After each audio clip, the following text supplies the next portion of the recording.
안녕하세요. 저는 이번에 시아버님 이야기를 좀 하고 싶어서 왔습니다. 저의 아버님은 워낙에 존재감이 뚜렷하셔서 동네에서도 유명하세요. 게다가 저는 시부모님과 함께 살고 있어요. 28살에 30살 남자에게 속아서 결혼을 덜컥 해버리고는 신혼집을 구하다가 결국 함께 살기로 했어요. 처음에 딱 3년만 지낼 생각으로 왔습니다.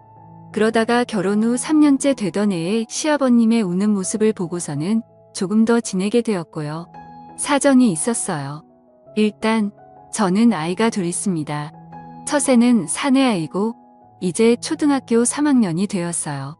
제 말은 죽어라 듣지 않습니다. 거의 풀어놓고 키우고 있고요. 둘째 아이는 딸아이예요. 이제 6살 되었고 정말 큰 애처럼 키우지 않으려고 교육 방법도 바꿔봤지만 결론은 유전자 문제 같았어요. 마음 비우고 삽니다. 자기 엄마 말은 죽어라 듣지 않는데 신기하게도 할아버지 말이면 잘 듣습니다. 특히 첫아이는 지금까지도 자기 할아버지만 찾거든요. 저희 시아버님은 예전에 조선소에서 용접하는 일을 하셨다고 해요. 그래서 뉴스에 배만 나오면 항상 예전 이야기들을 자주 하십니다. 그래서 그런지 모든 일에 열정적이시고 마치 불꽃 같은 남자 같으세요. 동네마다 가벼운 옷차림에 이곳저곳 참견하시는 분 계시잖아요. 저의 아버님이 딱 그러십니다. 늘 입는 옷도 비슷하세요. 흰색 난닝구에 하늘색 나는 바지를 입고 다니시거든요. 예전에 지방에서 사실 때는 근처에 사람이 적어서 덜 하셨는데 아파트로 이사 오게 되시면서 주변에 사람도 늘고 참견할 일도 늘어서 그런지 결혼 초반에는 아버님 얼굴을 뵐 일이 드물었습니다. 엄청 바쁘셨거든요. 아파트 엘리베이터 점검할 때도 가셨고요. 외벽 해치를 새로 한다고 할 때는 집에서 창문 열고 소리를 지르시면서 꼼꼼히 칠해야 한다고 하시더라고요. 그때마다 저희 시어머님은 기운이 뻗쳐서 그런다고 허공에 삽질하는 것도 아니고 참 쓸데없는 곳에다 힘을 쓴다고 절레절레 하셨어요. 저도 아버님의 기준이 있어서 절대 집안 살림에는 참견하지 않으셨어요. 만약에 조금이라도 잔소리를 하면 그날부터 시어머님은 밥을 차리지 않으셨거든요. 밥 잘 먹고 기운 뻗쳐서 저런다고 굶겨야 한다면서 밥을 엄청 부실하게 차려주신다네요. 몇 번 그렇게 맨밥만 드신 뒤로는 절대 집안일은 신경 안 쓰십니다.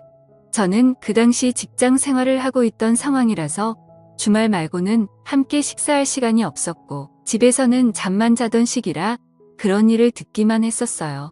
문제는 제가 아이를 낳고 나서부터였습니다.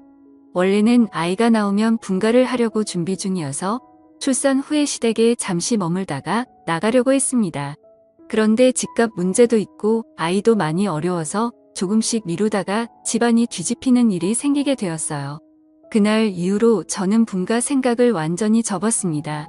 24개월 되었을 때라 첫 아이다 보니 36개월까지는 무조건 제가 끼고 키우려고 했거든요. 직장도 관두고 아이만 봤는데도 어쩔 수 없었습니다. 오후 1시부터는 아이가 늘 낮잠을 자던 시간이라 잠깐 마트에 다녀오려고 했거든요. 그런데 집에는 아버님만 계셨던 상황이라 사실 많이 망설였었어요. 저의 아버님이 워낙 열정적이시잖아요. 그래서 주변 친구들이 나중에 아이 낳으면 손주 사랑이 엄청나서 저보고 힘들 거라고 사랑이 참견이 된다고 하던데 근데 신기하게도 전혀 그러지 않으시더라고요. 사내 아이는 손 많이 타면 약하게 큰다고 하시면서 자주 안아주지도 않으시고 조금 거리를 두셨어요.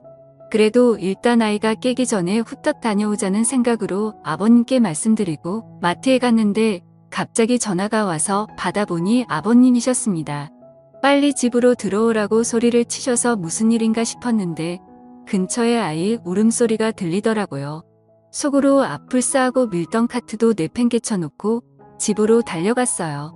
도착해보니 아이는 정신없이 울고 있고 아버님은 앉지도 못하고 어찌할 바를 모르고 계셨고요. 이마가 다친 것 같았습니다. 그 당시 저희 집 소파가 쿠션만 있는 게 아니라 소파 트리나무 조각으로 된 거였어요. 거기에 찍었다고 하더라고요. 이마에 상처가 난 것 같았습니다. 근데 피도 나고 자고 붓고 무엇보다도 아이가 계속 심하게 울어서 걱정이 많이 되더라고요. 그래서 아버님과 함께 아이를 데리고 응급실에 갔습니다. 저도 그때 엄청 놀랐습니다. 첫 아이고 저렇게 우는데 어떤 엄마가 가만히 있겠나요? 근데 침착할 수밖에 없었습니다. 그게 저의 아버님 때문이었어요. 넋이 나간 표정으로 앉아 계셨는데 어찌나 놀라셨는지 손가락이 떨리는 게 눈에 보일 정도였습니다. 거기서 제가 더 놀라면 아버님이 큰일이 날 것 같았어요. 문제는 시어머님이셨습니다. 어머님은 곧장 병원으로 달려오셨거든요. 병원에 들어오시자마자 손주가 누워있는 걸 보시고는 그냥 바닥에 주저앉으셨고요. 우리 손주 잘생긴 이마가 왜 저렇게 되었냐면서 난리를 치셨습니다. 그 소리에 놀라 아이는 더 울고 그러자 시부모님들도 더 걱정하셨고요. 시아버님은 아이 손을 잡고 계셨는데 계속 손주에게 미안하다고 하셨습니다. 사실 아버님이 미안해하실 문제는 아닌데 저도 잘못이 있으니까요. 그런데도 자꾸 미안하다고 하셨어요. 시어머니는 그런 아버님 옆에서 아이가 나중에 바보 되는 거 아니냐면서 첫 아이인데 이걸 어쩌냐고 계속 걱정하시는 바람에 결국 아버님이 우셨습니다. 그때 아버님이 우는 모습을 처음 봤어요. 어머님은 아버님 옆에서 당신도 머리를 다친 거냐고 다 늙어서 왜 우냐고 소리치셨고요. 계속 아이 옆에 계시면 더 힘드실 것 같아서 밖에 대기실로 모시고 갔습니다. 그러자 아버님은 갑자기 기도를 하시면서 차라리 나를 데려가라고 하시며 우리 손주 아무 문제 없게 해달라고 기도를 하셨고요. 그때 처음으로 저희 시아버님의 손주 사람이 정말 대단하다는 걸 알게 되었어요. 근데 또 어머님이 아버님 옆에서 같이 기도하시면서 그러라고 차라리 이 사람을 데려가라고 아주 대놓고 기도하시더라고요. 물물 교환도 아니고 그 와중에도 웃음이 났었네요.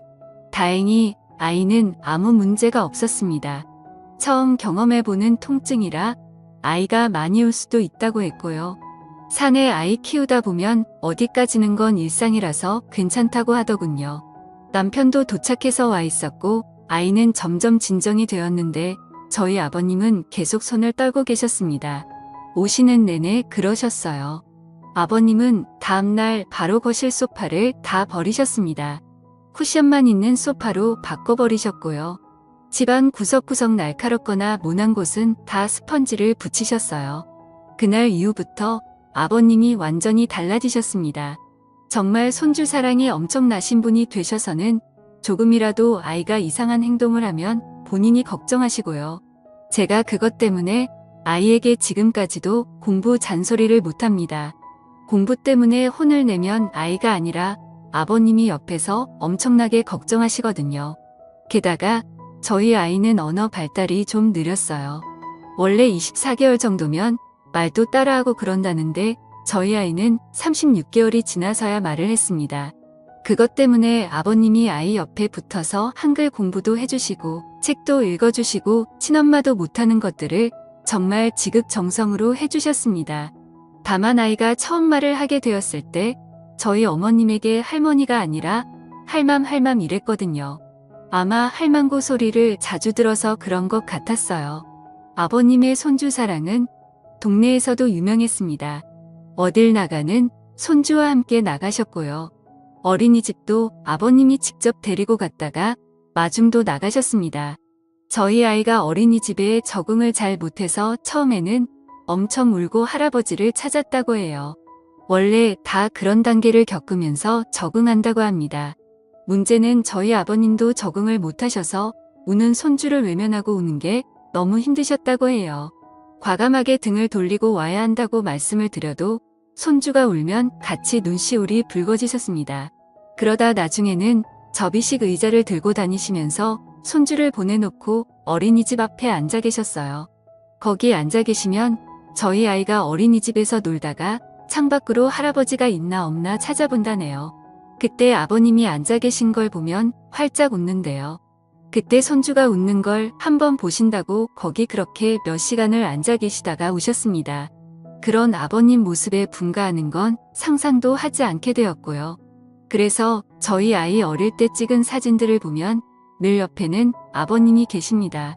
그리고 시선은 항상 저희 아이만 보고 계셨고요. 볼 때마다 울컥해요.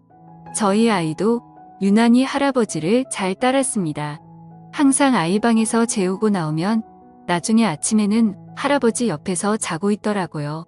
왜 그런가 알아봤는데 밤에 화장실 가고 싶어서 일어나면 무조건 할아버지에게 간다네요. 그럼 또 아버님이 일어나셔서 손주 데리고 화장실 가셨다가 다시 재우신다고 하셨어요. 그렇게 저는 둘째도 낳았고 이쁜 딸아이를 낳았어요. 둘째 손주도 이뻐해 주시긴 했지만 그래도 첫째한테 정말 남다른 애정을 쏟아주셨습니다. 첫 아이는 거의 아버님이 키우신 것 같아요. 그러다 저희 아이가 유치원에 다니게 되었을 때 한번 난리 났었습니다. 그땐 저도 화가 많이 났고요. 유치원에 다니고 나서부터 사실 좀 걱정이 되었습니다. 조부모 손에 자란 아이들이 많이 싸운다고 들었는데 오냐오냐하며 자라면 특히 그런다고 했습니다. 저희 아들 경우에는 조부모 손에 큰 게 아니라 그냥 품속에 있다가 유치원에 간 거잖아요. 만약 그 말이 사실이면 얼마나 많이 싸우겠나 싶었습니다. 그래서 저는 늘 아들에게 절대 싸우지 말라고 차라리 맞고 다녀도 되니 절대 때리지 말라고 심심당부했고 매일 아침마다 싸우지 말라고 이야기했습니다. 그런데 한 달쯤 지나자마자 유치원에서 전화가 오더니 저희 아들이 싸웠다고 하는 겁니다. 그때 정말 가슴이 철렁 내려앉았습니다. 올 게 왔구나 싶었어요. 대부분 자기 아이 걱정부터 한다는데 저는 무조건 상대 아이는 어떠냐고 물어봤습니다. 저희 아이가 할아버지의 사랑 때문에 덩치가 좋았거든요. 상대 아이는 상처가 없는데 그 아이가 저희 아이를 물었다고 했습니다. 그래서 팔에 물린 자국이 있다고 하더라고요. 저는 오히려 마음이 편해지더군요. 그래서 괜찮다고 이야기하고 그날은 제가 아이를 데리러 갔어요. 보니까 활짝 웃고 다 좋아 보이는데 팔뚝에 이빨 자국이 크게 나 있더라고요. 저도 부모인지라 상처를 보니 화가 좀 나긴 했는데 제 아들이 물었으면 자국 수준으로 안 끝났을 거라 차라리 다행이라 생각하고 집에 왔습니다. 집에 오면서 또 심심당부했어요. 절대로 할아버지에게 싸웠다고 이야기하면 안 된다고, 특히나 물렸다는 소리는 무조건 하면 안 된다고 했습니다. 최대한 상처를 가리려고 긴 팔을 입히고 반창고로 가렸거든요. 아이에게도 심심당부했고요. 근데 아버님은 귀신같이 아시더라고요. 참 신기했네요. 아이가 노는 모습을 보시다가 팔을 왜 그렇게 움직이냐고 하시며 아이에게 다가가셨습니다. 그러면서 팔을 걷어붙이고 붙인 밴드도 떼어버리시더라고요. 그리고는 아이 머리카락 사이사이를 보면서 다른 상처 자국이 있나 살펴보셨습니다. 사실 그건 저도 안 했던 건데 아버님이 다 살펴보시더라고요. 머리카락부터 발가락까지 아주 자세히 보시더니 그제야 아버님이 어디서 물렸냐고 친구랑 싸운 거냐고 물어보시더라고요. 저는 너무 놀랐네요.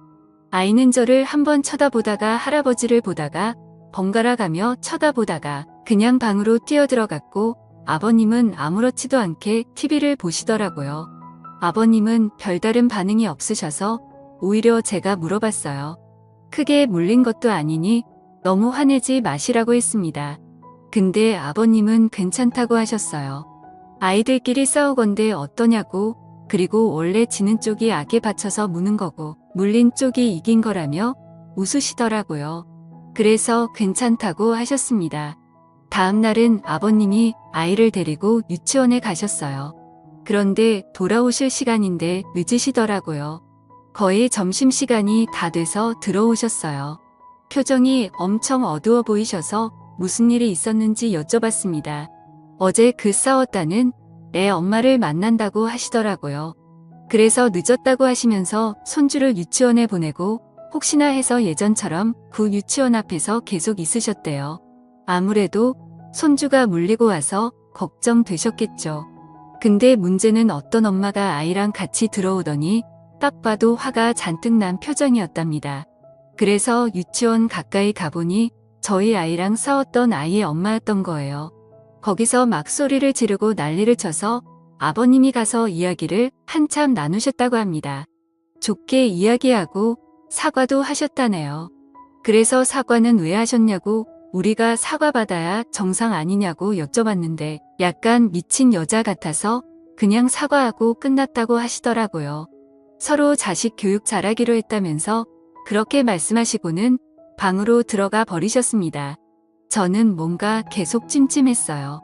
그래서 그날 아이 데리러 제가 갔습니다.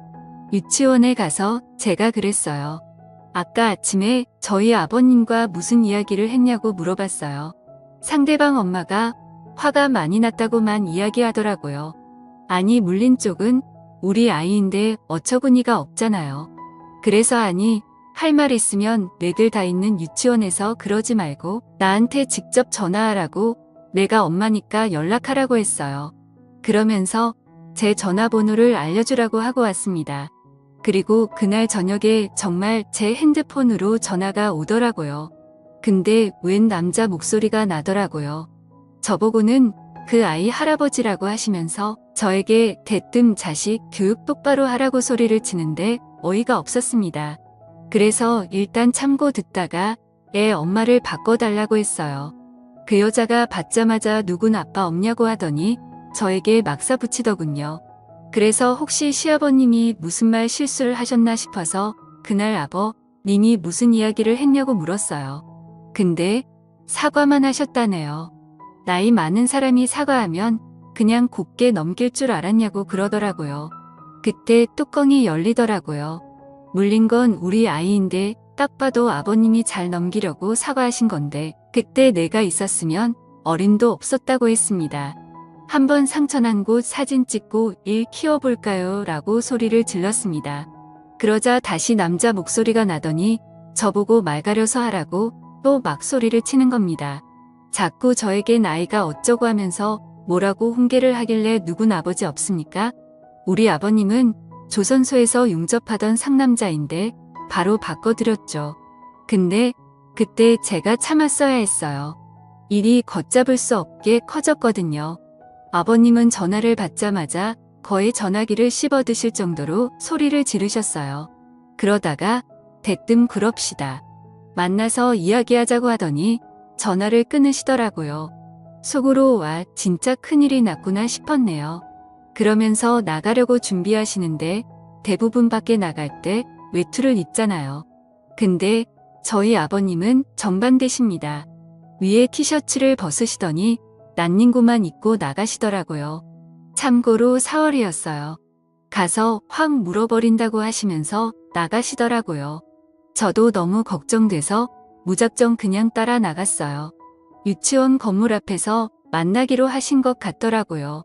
그쪽도 애 엄마랑 할아버지랑 둘이 나왔더라고요. 만나자마자 그쪽 할아버님이 저에게 자식을 어떻게 키웠냐고 소리를 쳤고 아버님이 그때 폭발하셨고요.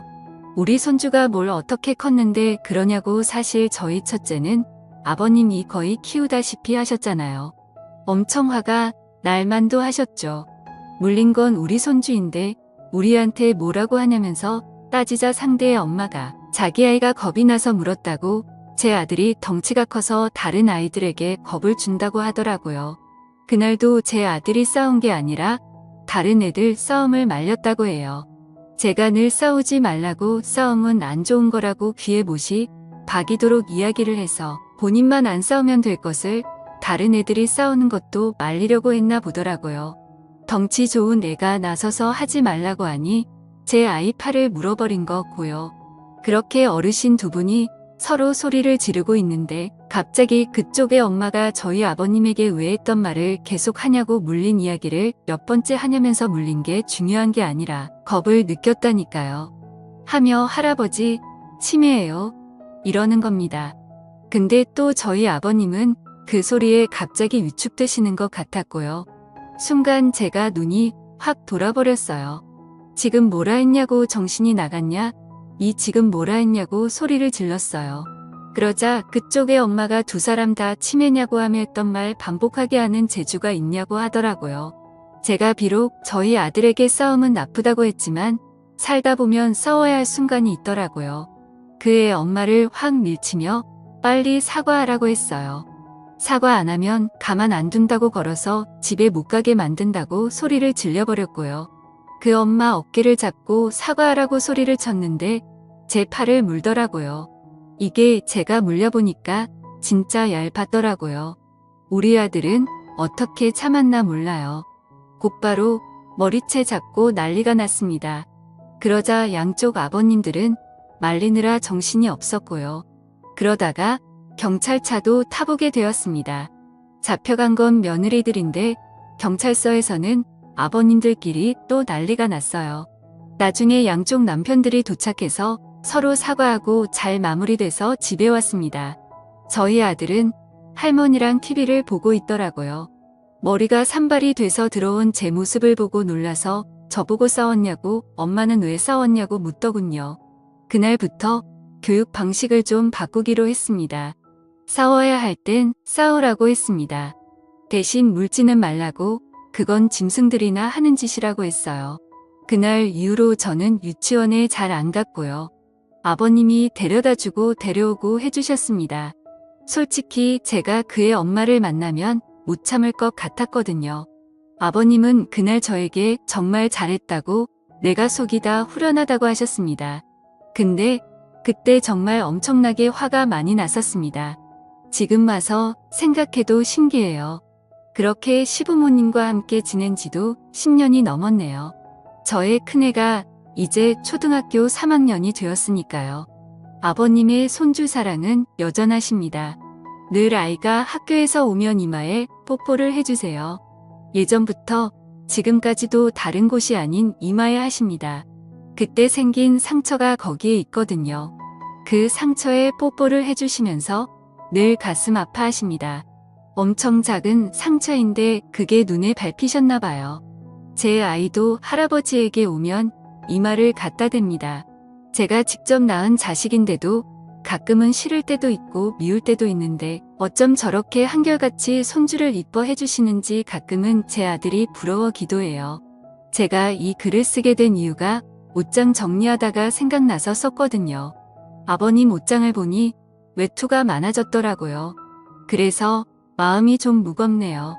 예전에는 난닝구의 하늘색 반바지 한 벌이면 봄, 여름, 가을은 끄떡없이 쉬었는데 그러고 보니 요즘은 난닝구만 입으신 적이 없네요. 그것도 이제 알았네요. 시간이 많이 흘렀습니다. 저도 시아버님 덕분에 경찰서도 가보게 되고 그 이후로는 절대 그런 일은 없었지만 참 많은 일이 있던 것 같습니다. 어쩌면 그때 저의 아이가 이마를 다치지 않았다면 이런 추억은 없었겠죠. 저희는 분가했을 테니까요. 그러고 보면 정말 소중한 상처인 것 같습니다. 나중에 제 아들이 더 커서 교복을 입고 군복을 입고 양복을 입을 때까지 아버님이 제 아들 곁에 오래오래 계셨으면 좋겠습니다. 이마에 뽀뽀도 해주시고요. 제가 준비한 이야기는 여기까지입니다. 아버님의 손주 사랑이 너무 크고 넘쳐서 그 사랑이 온 가정에 다 스며든 것 같습니다. 참 따뜻하네요. 사랑이 아무리 따뜻해도 난닝구만 입으시면 안 됩니다. 외투 많으시다니 다행이네요. 오래오래 손주 곁에서 건강하게 더 행복하게 지내셨으면 좋겠습니다.